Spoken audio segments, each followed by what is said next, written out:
talak jamaah sekalian ada 3. Ada talak 1, ada talak 2, ada talak 3. Talak 3. Yang 1 dan 2 ini dinamakan dengan talak roji'i. Talak roji'i. Apa artinya roji'i? Roja'ah.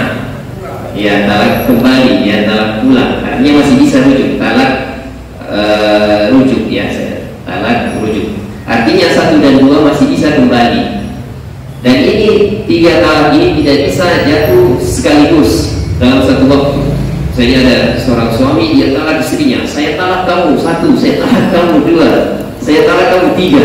Tidak jatuh talak 3, cuma 1 talak yang jatuh. Ya, dan ini pendapat mayoritas ulama, ya. Jadi talak 1 dan 2 ini namanya talak rujuk, masih bisa kembali. Misalnya begini, ada suami bilang ke istrinya, saya talak kamu. Nah, jatuh 1 talak. Jatuh 1 talak. Ketika jatuh 1 talak, tidak boleh si wanita ini keluar dari rumah. Jadi dia tetap sama suaminya selama masa iddahnya. Kemarin masa iddah sudah kita bahas, ya, masa iddah. Masa iddah kalau dia hamil sampai kapan? Dia melahirkan dan seterusnya. Itu masa iddah. Jadi tidak boleh keluar dari rumah selama masa iddah itu. Selesai masa iddah, kemudian mereka tidak rujuk, maka boleh si wanita ini keluar dari rumah tersebut. Dan kalau mau kembali, maka harus dengan akad baru. Harus dengan akad baru, harus walimah lagi, kemudian akad lagi. Tapi kalau misalnya dia bilang saya talak kamu, besoknya berhubungan suami istri, paham? Berhubungan suami istri, maka dianggap rujuk. Dianggap apa? Rujuk. Sehingga yang ini yang ini selesai. Yang nomor 1 ini. Kalau dia bilang lagi saya talak kamu, sudah jatuh ini talak 2. Dan ini masih bisa rujuk, sama juga. Dia tidak boleh kasih keluar dari rumahnya. La tukhrijuhunna min buyutihim wa la yakhrujna. Tidak boleh si wanita itu dikeluarkan dari rumah, atau dia keluar dari rumah, misalnya pulang ke orang tuanya, tidak boleh. Ini fikih yang harus dipahami para laki-laki, para bapak-bapak. Kalau misalnya suami talak, ya, istrinya saya talak kamu, tidak boleh si istri, saya pulang ke rumah orang tua saya saja, atau orang tuanya datang, sini kamu pulang ke rumah, tidak bisa, tidak boleh. Ini syariat Islam ada tata caranya. Disuruh untuk tetap di rumah selama masa iddah. Harapannya apa?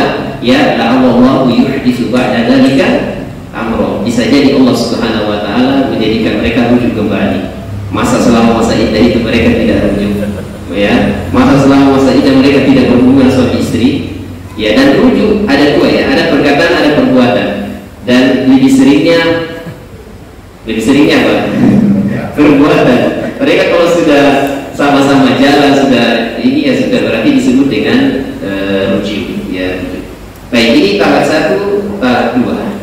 Kalau misalnya di waktu yang selanjutnya dia mengatakan lagi saya talak kamu, berarti jatuh talak 3. Maka si wanita harus keluar dari rumah.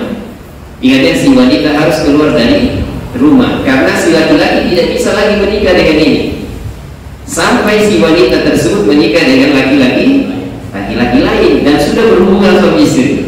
Ingat, ya, kalau sudah jatuh talak 3 ini, maka si wanita harus keluar dari rumah. Tidak boleh tinggal bersama dengan suami istri. Beda tadi dengan talak 1 dan talak 2. Ya, tapi kalau talak 3 sudah jatuh, maka si istri harus keluar dari rumah, kembali ke kedua orang tuanya, kemudian tidak bisa lagi menikah dengan suaminya tersebut, mantan suaminya, kecuali si wanita tersebut menikah dengan laki-laki lain, kemudian mereka berhubungan suami istri, kemudian si suami itu menceraikan wanita tersebut, baru bisa menikah lagi dengan suami pertamanya, ya. Jadi ini namanya talak bain, ya. Ini namanya talak bain. Talak bain itu talak yang si istri harus tinggalkan rumah, kemudian rujuknya tadi, ya, dia harus menikah dulu. Sebagaimana hadis dari istri Rifa'ah berkata kepada Nabi, ya Rasulullah, Rifa'ah mentalak saya, jadi ditalak 3. Maka saya menikah dengan seorang laki-laki namanya Abdurrahman. Akan tetapi Abdurrahman itu seperti ini, Anda paham? Ya, ya loyo, ya ada nama tojo. Jadi dia lemah syahwat. Dan saya ingin cerai, kata Nabi Sallam, tidak bisa sampai kamu ya hatta ya tuh usai lataki, sampai kamu sampai dia merasakan madumu dan kamu merasakan madunya. Ya, jadi harus berhubungan suami istri dulu, kemudian cerai baru bisa kembali kepada suaminya yang lama. Ya. Kemudian jemaah sekalian, ini talak. Ada yang kinayah, ya ada yang sorry, ya ada yang sorry. Kinayah itu, yang sorry itu yang jelas. Misalnya saya talak kamu, itu sorry, ya sorry. Jelas ya. Kalau kinayah perumpamaan, misalnya dia bilang apa? Saya kasih pulang kamu ke rumah orang tua. Ditanya apa maksudmu, ya kan? Siapa tahu tidak ada air di rumahnya.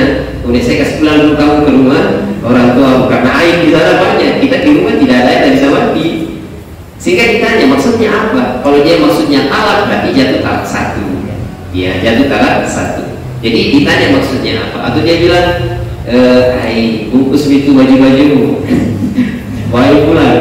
Ya, ditanya apa maksudnya? Ya, apa maksudnya? Sehingga kalau maksudnya talak maka jatuh talak, tapi kalau tidak maka tidak jatuh talak. Ini namanya kinayah sama sorry. Ya. Jadi seperti itu jemaah sekalian, risalah talak. Ingat kalau sudah talak 3 tidak bisa kembali lagi. Jadi dipikir memang jadi 1, 2 ini agar laki-laki itu berpikir. Laki-laki berpikir tidak bermudah-mudahan dalam masalah talak. Ya. Kalau misalnya ada anak kasihan ya, ada anak sehingga itu dipikir matang-matang sebelum menjatuhkan. Kalau istri bilang ke suami, saya talak kamu, jatuh talak berapa? Jatuh talak berapa? Istri bilang ke suami, saya talak kamu, ya tidak ada talaknya ya. Mau 1 juta kali, saya talak 1 juta kali, tidak jatuh talak, 1 pun tidak jatuh. Karena hak talak itu dari suami kepada istri, bukan dari istri kepada suami ya.